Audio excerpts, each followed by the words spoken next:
When your Philips TV has been upgraded with new software, which also includes new remote control software, and your remote control has already been paired with your TV, you will then see a message on your TV screen announcing that new remote control firmware is available. If you select Update, a screen on Remote Control Software Update will be prompted. Select Start to initiate the upgrade. The blue LED light on your remote control will start blinking until the update is complete. Once finished, a message indicating that the process was done successfully will be displayed. If you select Later, that same remote control software update message will be prompted again the next time you turn on your TV after standby mode. You can also initiate the upgrade process manually at a time of your preference. Press the Home button on your remote control, select Settings, Wireless and Networks, Remote Control,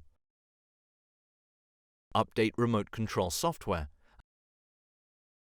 and then select Start.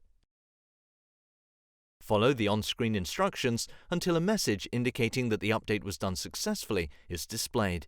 To finalize, press OK.